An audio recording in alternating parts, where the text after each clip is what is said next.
दोस्तों एसबीआई के अंदर सैकड़ों ऐसे म्यूचुअल फंड्स हैं जिसके अंदर आप अपना इन्वेस्टमेंट स्टार्ट कर सकते हो। कई अलग अलग तरीकों से इन्वेस्टमेंट स्टार्ट कर सकते हो। या तो आप एसआईपी कर सकते हो, या तो एसडब्ल्यूपी कर सकते हो, या तो लमसम इन्वेस्टमेंट कर सकते हो। कई तरीकों से आप अपना इन्वेस्टमेंट स्टार्ट कर सकते हो। एसबीआई के अंदर सैकड़ों ऐसे म्यूचुअल फंड्स हैं, लेकिन आज हम लोग जानेंगे कि आखिर 2025 में कौन सा है वो एसबीआई का 2 बेस्ट म्यूचुअल फंड्स जिसके अंदर आप अपना एसआईपी इन्वेस्टमेंट स्टार्ट करके एक बहुत बड़ा कैपिटल गेन कर सकते हो। इस वीडियो में ये पूरा डिटेल जो होगा वो एसबीआई बेस्ट एसआईपी प्लान्स का होगा। देखो, आप लोग भी खुद से खुद के लिए एक बेस्ट म्यूचुअल फंड चुन सकते हो निसंदेह, लेकिन आप लोग ना केवल रिटर्न देखते हो। और मैं आपके लिए क्या देखता हूं, हर आंकड़े को आपके सामने रखता हूं। केवल रिटर्न से काम नहीं चलेगा, मैं आपका एब्सोल्यूट रिटर्न भी बताता हूं, मैं आपको एनुअलाइज रिटर्न भी बताता हूं, मैं आपको बताऊंगा कि इसका एक्सपेंस रेशियो क्या है और भी कई सारे जो चार्जेज हैं वो क्या क्या है, इसका पीवीपी रेशियो क्या है, इसके मैनेजर का एक्सपीरियंस क्या है, इसके मैनेजर ने हम लोगों का पैसा कहां कहां निवेश कर रखा है। ऐसे कई सारे आंकड़े हैं। इसका एसआईपी कहां से स्टार्ट होता है, कितने अमाउंट से स्टार्ट होता है, इसका रेटिंग क्या है, कई सारे आंकड़े हैं। हर आंकड़े को मैं आपके सामने रखूंगा और तब मैं आपको बताऊंगा कि एसबीआई का कौन सा है वो 2 बेस्ट म्यूचुअल फंड्स जो इस साल आप यहां से इन्वेस्ट स्टार्ट कर सकते हो और आने वाले कई सालों में आपको एक मोटा इनकम बना करके दे सकता है, लाखों का अमाउंट करोड़ों में बना करके दे सकता है।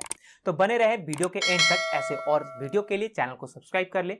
आइए वीडियो शुरू करते हैं। देखो भाई, अगर आप तलाशने निकलोगे और अगर इंटरनेट पे तलाश करते हो कि एसबीआई बेस्ट म्यूचुअल फंड्स कौन सा है, SBI best mutual funds plan कौन सा है, तो ऐसे कई सारे सैकड़ों वीडियोज या कई सारे सैकड़ों आर्टिकल आपको देखने को मिल जाएगा, जिसमें आपको कई सारे अलग अलग एसबीआई के बहुत सारे सैकड़ों फंड हैं जो आपको देखने को मिल जाएंगे। ये बेस्ट है, वो बेस्ट है। लेकिन फिलहाल अगर आपको कोई आंकड़ा बताता है ना कि हाँ आखिर क्यों बेस्ट है, अगर ये बेस्ट है तो क्यों बेस्ट है, अगर मेरे जैसा आपको आंकड़ा बताता है तब आप उस बात पे विश्वास कर सकते हो, यकीन कर सकते हो कि हाँ अगर ये बंदा कह रहा है तो इन बातों पे विश्वास आप कर सकते हो। हर आंकड़ा आपके सामने रखेगा तब आप यकीन करना, ठीक है। अब जैसे कि आप यहाँ देख सकते हो, मैंने एसबीआई के 2 बेस्ट म्यूचुअल फंड्स को रखा है, जिसमें से सेकंड वन है एसबीआई का मैग्नम मिड कैप फंड।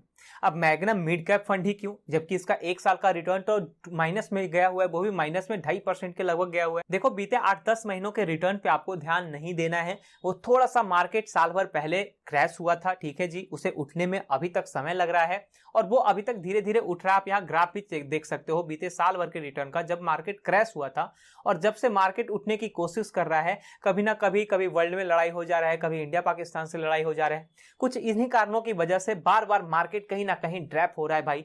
और ये मार्केट पूरा मार्केट है, ये केवल म्यूचुअल फंड्स प्लान का ये केवल एसबीआई का मार्केट नहीं है, बल्कि ये mutual fund SBI magnum mid cap fund जो है वो जहां जहां पैसे इन्वेस्ट कर रखे हैं उन सभी का ग्राफ ये टोटल ऑल ओवर एक जगह ग्राफ जो है वो करके रखा गया है, ठीक है। इसका 1 साल का रिटर्न तो आपको माइनस में जाएगा भाई, लेकिन अगर बीते 3 सालों के रिटर्न को, ये एनुअलाइज रिटर्न है और मैं एग्जांपल के दौरान जिस रिटर्न की बात करूंगा वो होगा एब्सोल्यूट रिटर्न। ये पिछले 3 साल का जो एनुअलाइज रिटर्न इसका है वो 16.32% का जो रिटर्न है पिछले 3 सालों में हर साल कर करके 16.32%, ऑल ओवर 16.32%, ऑल ओवर 16.32% पिछले 3 सालों में इस फंड ने अर्न करके दिया है अपने कस्टमर्स को, ठीक है। इसके अलावा 5 साल का जो एनुअलाइज रिटर्न होगा वो होगा 26.84%, यानी लगभग 27% का रिटर्न इस फंड ने आपको दिए हैं, कस्टमर्स को दिए हैं। इसके अलावा अगर ऑल ओवर रिटर्न की बात करें, ऑल ओवर एनुअलाइज रिटर्न मतलब जब से ये फंड चल रहा है, जब से इस फंड के रिटर्न की बात करें तब से इस फंड का रिटर्न जो है 19% का रिटर्न है। हर साल ये एनुअलाइज रिटर्न इसका जो 19% का है। कहने का मतलब जब से ये फंड स्टार्ट हुआ था उस समय इसका जो वैल्यू था, नेट एसेट वैल्यू, एक एसेट्स का वैल्यू 28 रुपीज था, ठीक है। और आज के डेट में एक एसेट्स का वैल्यू जो है तो 250 रुपए है, यानी 252-53 रुपए के आसपास है, 255 रुपए के आसपास है इस एक एसेट्स का वैल्यू। इसका रेटिंग की बात करें तो 4 स्टार का रेटिंग इसे कस्टमर्स ने, अलग अलग कई सारे कस्टमर्स ने दिए हैं। इसका फंड साइज, कितने लोगों ने इसमें इन्वेस्ट कर रखा है, तो 22,546 करोड़ रुपए इसमें निवेश है और मिनिमम 500 रुपए की एसआईपी से आप अपना इन्वेस्टमेंट स्टार्ट कर सकते हो। इसके अलावा कुछ और आंकड़े को देखते हैं कि क्यों हमने इसे ही चुना है। तो कुछ और आंकड़ा आप जैसे कि देखते हैं कि इस फंड के फंड मैनेजर ने कहां कहां पैसा जो है वो निवेश कर रखा है। आप यहां खुद चेक कर सकते हो भाई। अब मैंने ग्राफ भी आपके सामने रख दिया है। अब जैसे कि अगर सेक्टर वाइज बात करें तो किस किस सेक्टर में यहां पैसा निवेश है, सबसे ज्यादा पैसा जो है वो फाइनेंशियल सेक्टर में निवेश है, 19.7%, लगभग 20% पैसे जो हैं टोटल एसेट्स का 20% पैसा वो फाइनेंशियल सेक्टर में निवेश है। उसी तरह से इंडस्ट्रियल सेक्टर में 17.8%, ऑलमोस्ट अगर 18% हम कह ले तो भी बुरी बात नहीं है। लगभग 18% जो इंडस्ट्रियल सेक्टर में पैसा इसमें लगा हुआ है। मटेरियल सेक्टर्स में है 15% का अमाउंट जो लगा हुआ है। हेल्थ केयर सेक्टर में टोटल अमाउंट का 12.6% अमाउंट है। उसी तरह से कंज्यूमर सेक्टर में है 11.8% है। टेक्नोलॉजी सेक्टर में है, उसी तरह से एनर्जी एंड यूटिलिटीज में है, रियल एस्टेट्स में पैसे लगे हुए हैं, और भी ये सारा सेक्टर जो है वो आप लोग यहाँ स्क्रीन पे भी देख सकते हो।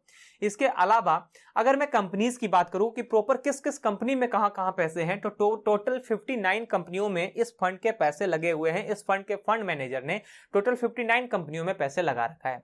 वो कौन कौन सा कंपनी है आप जैसे खुद यहां आप चेक कर सकते हो। जैसे कि सुंदरम फाइनेंस है, सुंदरम फाइनेंस में कितना एसेट्स है, तो टोटल एसेट्स का 3.09% जो है वो यहां लगा हुआ है सुंदरम फाइनेंस में। उसी तरह से श्री सीमेंट जो है एक कंपनी है, श्री सीमेंट, उसमें 3.07% जो पैसे हैं टोटल एसेट्स के वो इसमें लगे पड़े हैं। टाटा एक्सिल में 2.84% जो अमाउंट है वो लगा हुआ है। टोरेंट पावर में 2.73%। उसी तरह से टोटल 59 कंपनी है। अगर आप चाहो तो मैं धीरे धीरे देखो यहाँ स्क्रॉल कर देता हूं। आप अगर चाहो तो धीरे धीरे वीडियो पॉज करके एक एक बार करके वीडियो पॉज करके आप खुद यहाँ पढ़ सकते हो, या फिर आप कहोगे तो मैं डिस्क्रिप्शन बॉक्स में इसका टोटल कंपनी नाम जो है वो नोट कर दूंगा, आप अगर चाहो तो उसे पढ़ लेना। ऐसे आप यहीं से स्क्रॉल कर लो, ये ज्यादा आसान रहेगा। ठीक है जी। इसके अलावा अगर बात करें इसके एक्सपेंस रेशियो की, ठीक है जी, बात आता है एक्सपेंस रेशियो की, तो इसका एक्सपेंस रेशियो 0.85% होगा। अगर 1% से आपका एक्सपेंस रेशियो कम रहता है तो काफी बेहतर वाली बात मानी जाती है। इसका एक्सपेंस रेशियो 0.85% है, जो कि बेहतर है। ठीक है जी। एग्जिट लोड आप चेक कर सकते हो 1% का होगा। स्टाम्प ड्यूटी चार्ज 0.05% का है, और भी ये सारा टैक्सेस देखो आप यहाँ खुद स्क्रीन पे भी देख सकते हो। इसके अलावा बात करें अगर इसके कुछ और एडवांस रेशियो की, तो आप यहाँ स्क्रीन पे चेक कर सकते हो। उसका पीवी रेशियो जो है, पी रेशियो जो है 35 का है, और पीवी रेशियो जो है वो 4.5 का है। ठीक है। अल्फा जो है -1 में गया हुआ है, और बीटा जो है 0.7 में है। आप खुद यहाँ स्क्रीन पे भी देख सकते हो, मैंने सारे आंकड़े को लगा दिया है। ऐसे ही नहीं, मैंने इसे बेस्ट म्यूचुअल फंड्स के कैटेगरी में रखा है। ऐसे अगर आपका मन है तो आप इसमें इन्वेस्ट कर सकते हो, आपके मन के ऊपर है। आप खुद अगर खुद अच्छे से कहीं और म्यूचुअल फंड्स आप तलाश सकते हो तो आप तलाश लो, कोई इश्यू वाली बात नहीं है भाई। ठीक है जी। अब अगर इसके एब्सोल्यूट रिटर्न की बात करें कि 3 सालों में या बीते 5 सालों में इस फंड ने कितना रिटर्न बना करके दिया है, तो इसके रिटर्न को थोड़ा सा बस एक बार एब्सोल्यूट कैलकुलेट करके देख लेते हैं भाई। अगर इसमें कोई बंदा पिछले 5 साल से अगर कोई इसमें एसआईपी किया होता, ठीक है जी, 5-5 हजार रुपए की एसआईपी पिछले 5 साल पहले जो है वो किया होता, 5 साल पहले, तो इसमें टोटल 3 लाख का इन्वेस्टमेंट अमाउंट जो है आपका टोटल अमाउंट जो है रिटर्न दे चुका होता, 5,15,786 रुपए का इसमें रिटर्न दे चुका होता, और लगभग 72% का रिटर्न 5 सालों में मिलता है इसका टोटल रिटर्न। ठीक है, एब्सोल्यूट रिटर्न। अब अगर बात करें 3 सालों के रिटर्न की, मतलब 5-5 हजार का अगर कोई एसआईपी अगर कोई बंदा इस म्यूचुअल फंड्स में, एसबीआई मिड कैप फंड में 5-5 सालों की एसआईपी अगर कोई बंदा करता है, ठीक है, पिछले 3 सालों में किया होता, ठीक है जी, तो उस अमाउंट पे मतलब 1,80,000 रुपए का उसका टोटल इन्वेस्टमेंट अमाउंट हो जाता 3 सालों में, और उस अमाउंट पे 2,36,000 रुपए 2,36,795 रुपए यानी 800 रुपए के लगभग, यानी लगभग 31 से 31.5% का रिटर्न उस बंदे को मिलता पिछले 3 सालों में। चूंकि मार्केट इतना ज्यादा क्रैश हुआ है पिछले साल, तो इसमें रिटर्न भाई इतना भी मिल रहा है, तो समझो बहुत अच्छा रिटर्न है। अगर आपको पता ना हो और अगर आप नए इन्वेस्टर हो, आप ये वीडियो नए देख रहे हो, नए इन्वेस्टर हो, तो आप पहले पता कर लो कि मार्केट कितना नीचे गया है पिछले 1 सालों में और कितना ऊपर आने की कोशिश कर रहा है पिछले 6 महीनों से, फिर भी अभी तक नहीं आ पाया है। ठीक है, आप चाहो तो पता कर लेना, लेकिन फिर भी अगर इतने कम समय में, इतने 3 सालों में, इतने त्रासदी में, इतना मार्केट इतना नीचे जाने के बाद ये रिटर्न अगर इतना अच्छा दिया है, तो समझो अच्छा रिटर्न है इसका। अब इस आंकड़े के बाद मैं आपको बता दूं कि ये तो एसबीआई का मैग्नम मिड कैप फंड था। इसके अलावा मैं आपको एक और म्यूचुअल फंड्स के बारे में बता रहा हूं, वो एसबीआई का टॉप म्यूचुअल फंड्स रहेगा, एसबीआई का कॉन्ट्रा फंड। एसबीआई का कॉन्ट्रा फंड आपके लिए इसलिए मैंने रखा है भाई, अब जबकि आप ये भी कहोगे कि इसका भी रिटर्न 1 सालों का, तो देखो 1 सालों का रिटर्न जो है वो मैंने आपको बता दिया कि ध्यान नहीं देना है। आप खुद देखो ग्राफ कितना नीचे गया, फिर ऊपर आने की कोशिश कर रहा है, लेकिन बार बार कोई ना कोई कारण की वजह से मार्केट अभी तक ऊपर नहीं आ पाया है, लेकिन अच्छे से ऊपर आएगा ये उम्मीद है। और चूंकि इसका जो इन्वेस्टमेंट है ना, क्यों मैं आपको कह रहा हूं कि ये अच्छा म्यूचुअल फंड है और बेस्ट म्यूचुअल फंड आपके लिए होगा, देखो इसका इन्वेस्टमेंट कई अलग अलग सेक्टर्स में और कई अच्छे सेक्टर्स में है। जैसे फाइनेंशियल सेक्टर, आज के डेट में कौन सा व्यक्ति लोन नहीं ले रखा है, कौन सा व्यक्ति क्रेडिट कार्ड नहीं ले रखा है, किस व्यक्ति के पास क्रेडिट कार्ड नहीं है, लोन नहीं है।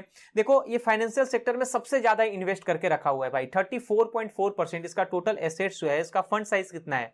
इसका फंड साइज 46,947 करोड़ का है, ठीक है। और इस टोटल अमाउंट का ना कितना परसेंट, 34.4% जो अमाउंट है वो फाइनेंशियल सेक्टर में ही निवेश है। और फाइनेंशियल सेक्टर से कहने का मतलब जैसे एचडीएफसी बैंक है, आप यहां देखो चेक करो, एचडीएफसी बैंक में निवेश है। और भी फाइनेंशियल सेक्टर देखो, जैसे कोटक महिंद्रा बैंक में निवेश है, पंजाब नेशनल बैंक में निवेश है। तो ये सारा निवेश जो है वो कहां जाएगा? अभी मार्केट नीचे है, अभी थोड़ा सा इंतजार करो, 5-6 महीने का हो सके वक्त और लग सकता है, लेकिन जब रिटर्न आने लगेगा तो आगे आने वाले 10 से 15 सालों तक रिटर्न बहुत अच्छा मिलने वाला है, इसका फ्यूचर बहुत अच्छा है।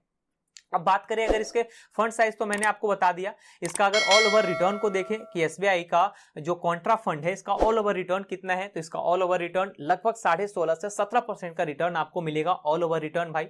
अगर 5 सालों के रिटर्न की बात करें तो इसका 5 सालों का रिटर्न, कहने का मतलब एनुअलाइज रिटर्न, यानी कि 5 सालों में पिछले हर साल कर करके कितना रिटर्न दिया है, तो 30.5% से भी ज्यादा का रिटर्न इसने दिया है। आप यहाँ स्क्रीन पे भी देख सकते हो, पिछले 3 सालों का एनुअलाइज रिटर्न 21.4% का है, लगभग 5 स्टार का रेटिंग है। मतलब भाई अलग अलग कई सारे लोगों ने इसे बेस्ट रेटिंग दिया है भाई। इसके अलावा अगर इसके एक्सपेंस रेशियो को चेक करें तो इसका एक्सपेंस रेशियो 0.66% है, और भी एक्सपेंस रेशियो कम है। हालांकि 1% से और भी कितना और भी ज्यादा अगर कम रहता तो और भी बेहतर रहता, 0.5 रहता तो और बेहतर रहता एक्सपेंस रेशियो। आप जिस समय अमाउंट को रिडीम करोगे उस समय और कम खर्च होगा।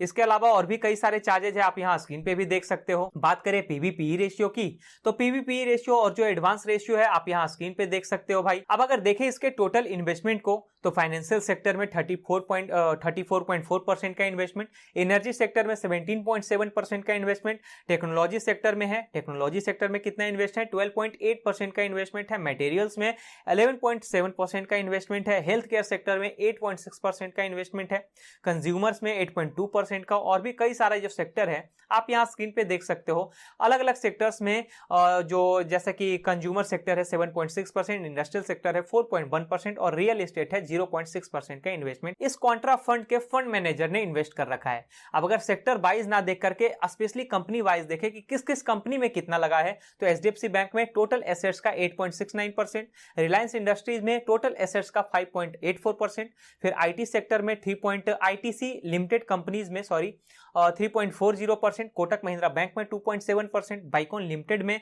2.39%, पंजाब नेशनल बैंक में 2.25%, जेल इंडिया लिमिटेड में। उसी तरह से ये टोटल कंपनीज है 92 कंपनी, जिसमें आप लोगों का पैसा अगर आप इसमें इन्वेस्ट करते हो या जिस किसी लोगों ने इन्वेस्ट कर रखा होगा, इसमें टोटल 92 कंपनीज में आप लोगों का पैसा जो है वो निवेश है। अब वो कंपनी कौन कौन सा है, हालांकि दिखाने में तो ज्यादा समय लग सकता है, लेकिन फिर भी 2-4-10 कंपनी आप यहां से देख सकते हो कौन कौन से। देखो अच्छे कंपनी है, ऐसे ही मैं नहीं कह रहा हूं कि आप लोगों का पैसा जो है वो सेफ है। अभी थोड़ा सा मार्केट नीचे गया हुआ है, आप अगर चाहो तो इंतजार करो, और अगर आपका जो रिटर्न है अच्छा खासा रिटर्न है, आप अगर चाहो तो आप बाइकआउट भी कर सकते हो, कोई इशू नहीं है। आप अगर इन्वेस्टमेंट स्टार्ट करना चाहते हो इसमें तो वो भी कर सकते हो। फंड अच्छा है, देखो फंड में गलत नहीं कह रहा हूं, अभी थोड़ा सा समय खराब है, अभी मार्केट उठने की कोशिश कर रहा है, आप इंतजार करो, अच्छे परिणाम आपको देखने को मिलेंगे।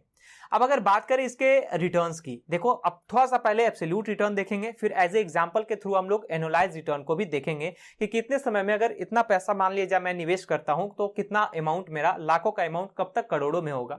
लेकिन पहले हम लोग एब्सोल्यूट रिटर्न को देखेंगे। अगर 5 साल पहले कोई बंदा इसमें एसआईपी किया होता, वन टाइम इन्वेस्टमेंट की बात आज नहीं करेंगे, आज एसआईपी की बात करेंगे, तो अगर 5 साल पहले कोई बंदा इसमें एसआईपी किया होता 5-5 हजार रुपए की, तो 71% के रिटर्न के साथ उसका 3 लाख का इन्वेस्टमेंट अमाउंट जो है वो 5,13,000 रुपए के लगभग हो जाता। ठीक है, अगर 3 साल पहले कोई बंदा इसमें एसआईपी किया होता तो एब्सोल्यूट रिटर्न उसका 2,28,500 रुपए के लगभग उसे मिलता, और ये लगभग 27% के रिटर्न के साथ होता। अब इन्हीं कारणों की वजह से मैंने आपको बताया है कि ये दोनों म्यूचुअल फंड्स आपके लिए बेस्ट होगा। अब क्यों बेस्ट होगा, कैसे बेस्ट होगा, सारा आंकड़ा मैंने आपको बताया। थोड़ा सा एग्जाम्पल पे चलते हैं।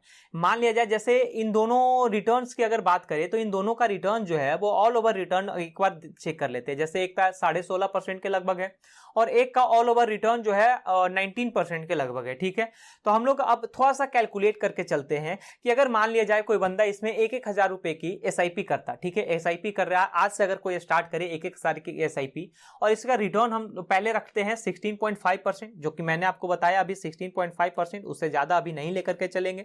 16.5% की कोई अगर इसमें रिटर्न तलाशता है कि इतने परसेंट का रिटर्न हर साल मुझे मिलता रहे, मैं इसमें इन्वेस्ट कर दूंगा, तब देखो अगर आप मान लिया जाए 10 साल के लिए इन्वेस्ट करते हो, पहले 10 साल का ही समय चुनेंगे। अगर कोई बंदा इसमें 10 साल के लिए इन्वेस्ट करता है, तब आपका जो इन्वेस्टमेंट अमाउंट होगा 1,000 रुपए करके, वो 1,20,000 रुपए का होगा। आपका जो रिटर्न होगा, जो रिटर्न आपको मिलेगा टोटल, वो आपके हाथों में मिलेगा 2,85,000 रुपए, जिस पर कुछ टैक्सेस और कुछ चार्जेस होंगे। इसके अलावा जो आपको रिटर्न, आपका जो रिटर्न होगा, आपका परसेंटेज एनुअलाइज रिटर्न होगा, वो 1,65,000 रुपए का होगा, और 1,20,000 का आपका जो होगा इन्वेस्टमेंट अमाउंट होगा, और कुल मिलाकर के 2,85,000 रुपए आपको मिलेंगे। ठीक है, इसके अलावा अगर 10 साल के लिए ना करके अगर कोई इन्वेस्टमेंट इसी पे स्टार्ट करता है 21 साल के लिए, मान लिया जाए 21 साल, हालांकि ये लॉन्ग टर्म इन्वेस्टमेंट ज्यादा बेहतर होता है। अगर आप नहीं जानते हो तो मैं आपको बता दूं कि अगर आप एसआईपी करने आए हो तो 2 साल 4 साल के लिए मत करना, बस हल्का हल्का थोड़ा थोड़ा बूंद बूंद से घड़ा भरने वाली बात है इसमें, हल्का हल्का एसआईपी इसमें इन्वेस्टमेंट अपना काट काट करके, अपना जो मंथली इनकम काट काट करके इसमें अपना इन्वेस्ट स्टार्ट कर सकते हो, वो एसआईपी आप स्टार्ट कर लो। देखो 20-21 सालों के रिटर्न आपको ना फिर दिखने लगेंगे। अब जैसे कि 2,52,000 रुपए का इन्वेस्टमेंट अमाउंट आपको 16,22,000 रुपए आपको रिटर्न दे जाएगा, मतलब टोटल अमाउंट आपके हाथों में एट द एंड 18,74,000 रुपए के लगभग होगा। उसी तरह से अगर ये 16% पर मैंने आपको जब बताया, तो मैं एक बार 19% पर भी कैलकुलेट करके देख लेता हूं। एसबीआई मिड कैप फंड का जो रिटर्न है, एब्सोल्यूट रिटर्न और ऑल ओवर रिटर्न इसका एनुअलाइज जो है वो 19% का है। तो 19% पर अगर मैं कैलकुलेट करके बताऊं, अगर 1,000 की एसआईपी, ज्यादा एसआईपी नहीं करना है, बस 1,000 या मान लीजिए मैं 2,000 की एसआईपी ले लेता हूं, चलो ठीक है। अगर कोई बंदा 2,000 की एसआईपी इसमें करता है स्टार्ट यहां से, अगर उसका एनुअलाइज रिटर्न जो है उसे पता चल जाए कि 19% का एनुअलाइज रिटर्न उसे मिलने वाला है हर साल करके, ठीक है। अगर वो यहां से 21 साल के लिए अपना इन्वेस्टमेंट स्टार्ट करता है, मान लिया जाए, अब देखो 5 लाख का उसका इन्वेस्टमेंट अमाउंट 48,000 रुपए से भी ज्यादा, यानी लगभग 48,500 रुपए से भी ज्यादा उसका रिटर्न बना करके देगा, और उसे 53,000 53,500 का उसका total at the end amount जो है वो एट द एंड में उसे मिलेगा। इसके अलावा भाई अगर मान लिया जाए मैं टेन्यूर और बढ़ाने की कोशिश करता हूं, ठीक है, अब मान लिया जाए किसी बंदे को पसंद है कि नहीं मैं 21 साल के लिए नहीं, अगर मैं इन्वेस्ट कर ही रहा हूं तो 23, 24, 25 या 26 साल के लिए, चलो 26 साल के लिए लेकर के चलते हैं।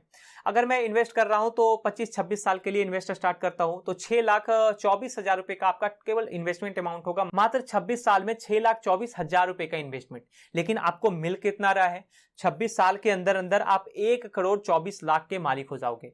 हालांकि कुछ टैक्सेस लगेंगे आपके, उस समय आपका जो टोटल वैल्यू होगा, यानी आपका 6 लाख का अमाउंट और जो आपका रिटर्न होगा, कुल मिलाकर के 1,31,00,000 का अमाउंट आपके हाथों में होगा। उसी तरह से बस एक लास्ट एग्जांपल 30 सालों पर लेकर के चलते हैं। इन्वेस्टमेंट अमाउंट 2,000 का ही रहेगा, आपका जो रिटर्न होगा वो 19% का ही होगा। लेकिन बस 30 सालों के रिटर्न लेकर के चलते हैं, अगर 30 सालों के लिए इन्वेस्ट करते हैं तो 7,20,000 का मात्र आपका इन्वेस्टमेंट होगा, 7,20,000 का, और एट द एंड आपको मिलेगा कितना, तो 2,65,00,000 रुपए से भी ज्यादा आपका टोटल रिटर्न आपके हाथों में होगा। देखो ये टोटल रिटर्न आप ऐसा बस सोचने में आपको लग रहा होगा कि चलो इतना अच्छा है या इतना ज्यादा है। आप अगर एक बार स्टार्ट करते हो ना तो 30 साल बीतने में कुछ नहीं लगता है। आपको लग रहा होगा कि इतने समय में आपको मिलेगा, लेकिन 30 साल बीतने में कुछ नहीं लगता। आपका भविष्य जरूर अच्छे से सुधर जाएगा आप अगर एक बार यहां से स्टार्ट करते हो, ठीक है। अगर आपका एज अभी मान लिया जाए 20 साल 25 साल 30 साल होगा, आपको जरूर लग रहा होगा कि अगर इतने समय पहले मैंने इन्वेस्टमेंट स्टार्ट कर दिया होता तो आज के डेट में कुछ और होता। उसी तरह से अभी भी समय कुछ नहीं हुआ है, कहीं समय नहीं गया है। अगर आप चाहो तो आप अपना इन्वेस्टमेंट स्टार्ट कर सकते हो। देखो मेरा काम था बेस्ट म्यूचुअल फंड्स के बारे में आपको बताना। मैंने आपको एसबीआई का बेस्ट म्यूचुअल फंड्स बताया है। हालांकि अगर आप एसबीआई से हट करके पूछोगे तो यहां से भी ऐसे कई सारे और अच्छे अच्छे म्यूचुअल फंड्स हैं जो इसको भी पीछे छोड़ देगा, लेकिन खासकर मैं एसबीआई के अंदर की बात कर रहा हूं, एसबीआई का बेस्ट म्यूचुअल फंड्स। तो एसबीआई का बेस्ट म्यूचुअल फंड्स वो भी एसआईपी के लिए मैंने आपको बता दिया। अगर आपको ऐसा लगता है कि ये म्यूचुअल फंड्स अगर आपको ऐसा लगता है कि ये वीडियो आपके लिए उपयोगी है, ये म्यूचुअल फंड्स आपके काम लायक है, तो आप ये वीडियो को अच्छे से फॉलो कर सकते हो। ये वीडियो आपके लिए बहुत ही महत्वपूर्ण होने वाला है। लेकिन अगर आपको ऐसा लगता है कि इससे कई और अच्छे अच्छे म्यूचुअल फंड्स एसबीआई के अंदर हैं, तो आप हमें कमेंट में बिल्कुल बता सकते हो। अगर आपका मन हो इस म्यूचुअल फंड्स में इन्वेस्टमेंट स्टार्ट करने का, तो आप इन्वेस्टमेंट स्टार्ट कर सकते हो। ऐसे एसबीआई के छोड़ करके भी कई और अच्छे म्यूचुअल फंड्स है, मैं फिर आपको बता रहा हूं। ठीक है, आप चाहो तो उसमें भी इन्वेस्ट स्टार्ट कर सकते हो, या फिर किस म्यूचुअल फंड्स के बारे में आपको जानकारी चाहिए बताओ, मैं आपको उस पर भी वीडियोस बना करके पूरा डिटेल वीडियो बना करके दूंगा। ठीक है भाई, ऐसे अगर इस वीडियो से रिलेटेड कोई भी सवाल हो तो आप हमसे कमेंट में पूछ सकते हो। इस चैनल को अब तक आपने सब्सक्राइब नहीं किया है भाई, देर किस बात की, चैनल को सब्सक्राइब करें और ये वीडियो उपयोगी लगे तो इसे लाइक भी जरूर करें।